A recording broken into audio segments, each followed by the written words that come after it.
It's Johanna from A Creative Thread, and I am stopping in to show you what I have been busy working on, which is a lot of different varied things. So I'm just going to jump in and get started and show you what has been keeping me busy. As you can probably guess from the looks of my studio, which is a little bit messy in a loving and attentive way, which means I've been very useful in here. I'm going to show you some of the many things I've been working on. So I have been touching on just about every kind of fiber. And when I say fiber, that also includes paper. So let's see, I'm just going to start with what's in front of me. I've been teaching some classes, and I taught a tapestry weaving class recently, and we were working on some small looms, and I taught how to do some basic stitches and how to add the fringe.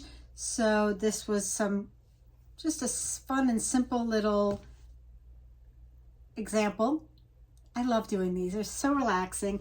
And then I actually made some smaller ones as an example. These were on DIY looms. So I literally made these looms with cardboard and like this. I used this to make an embellishment on one of my woven purses.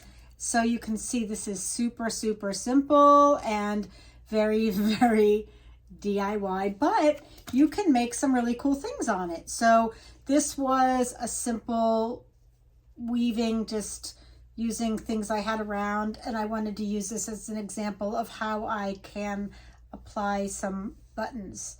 I strung some buttons. So this is fun little weaving things that I've been playing with and teaching. So that's one thing. Oops. I've been spinning yarn, and that's always fun. It's, again, such a meditative thing. So I've been working on core spinning, practicing my core spinning, which is when you hold one type of yarn or string as the core and you're wrapping the roving around it. So this was my practice core spinning. And then this was carded. So when I say carded, I took plain white roving and I added in some chopped up thread. You know, when you are playing with embroidery floss and you've opened up a skein and then they all get tangled and then they get tangled together, and then you have a little nest. Well, I took one of those nests because I was making kits for another class I was teaching on stitching, and I chopped up the nest that had all these colors in it, and I blended all of the colorful little bits and pieces of the embroidery thread into the roving, and then I spun it, core spun, and used a holographic thread. That's the shine you see. So all the little colors are the pieces of embroidery thread, and then the shine that you see is a holographic thread that I kind of used as an auto wrap. So I just think this was fun. This was an experiment. I wanted to see what I could do to use up those nests of embroidery thread. So I'm very happy with the results of this. You know, talk about using up every last bit. This was fun. This was fun. I like the result. So that's what I've been doing with the spinning and weaving. And I've been doing some stitching. I taught a stitching class, and we had the opportunity to sell some things. This was at the Creative Reuse Center where I volunteer.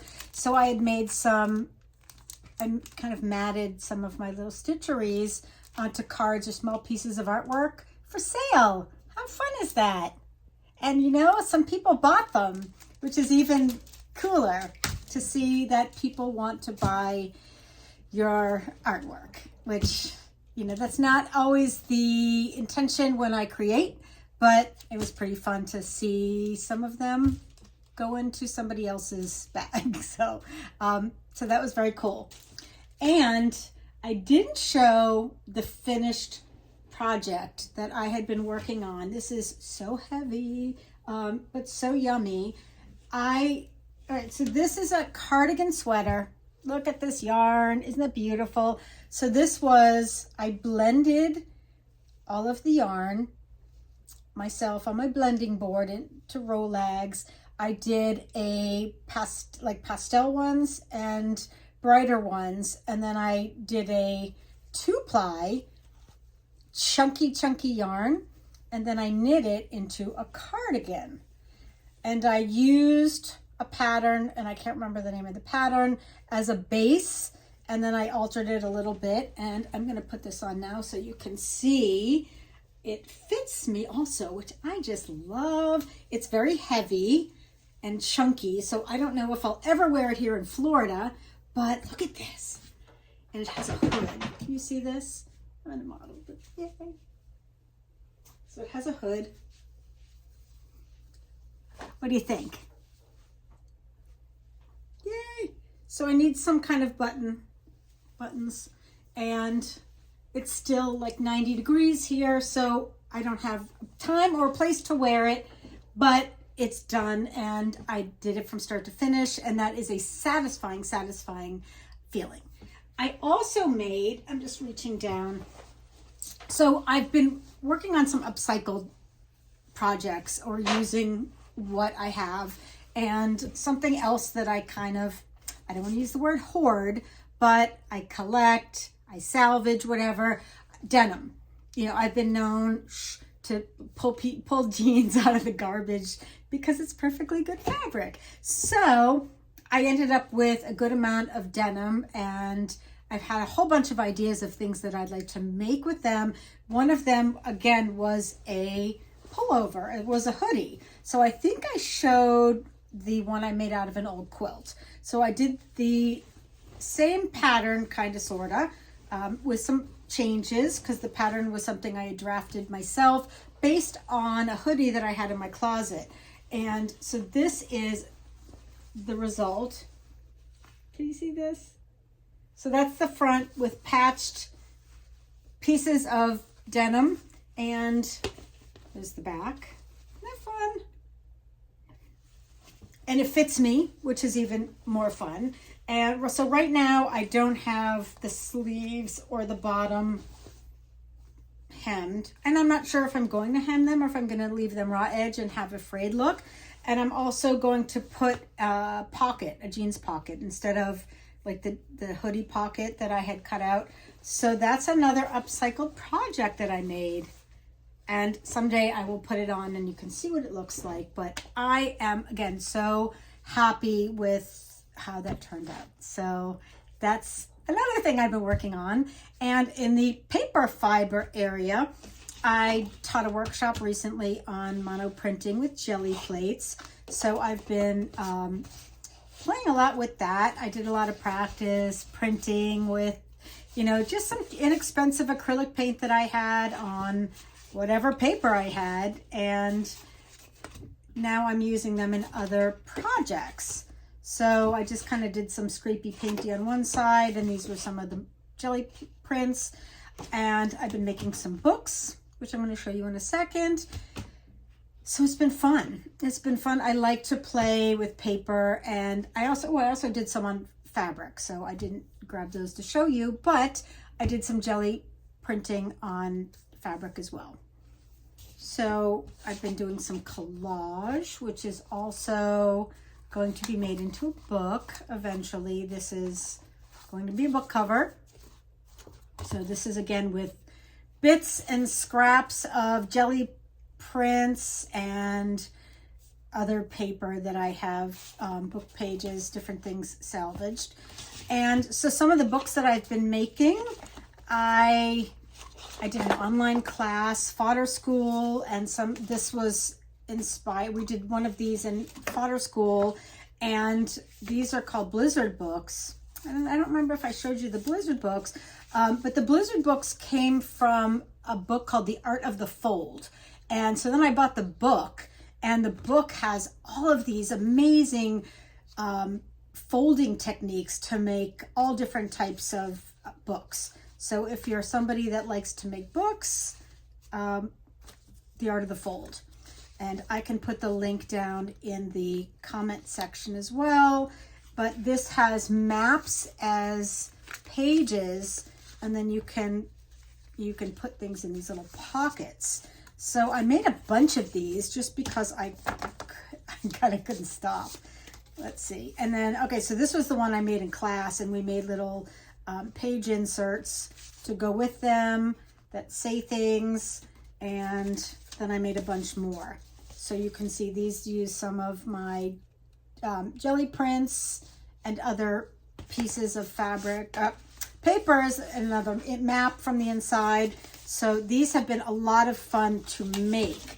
And then I made some other simple books, which is a simple pamphlet stitch using painted pages and book pages and scrapbooking pages and all kinds of little things. This also started through the fodder school, and then I made another one, kind of putting my own spin on these books. So, you know, paper's fiber.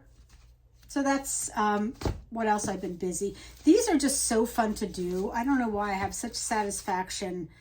This is some of the gel printing that I had done.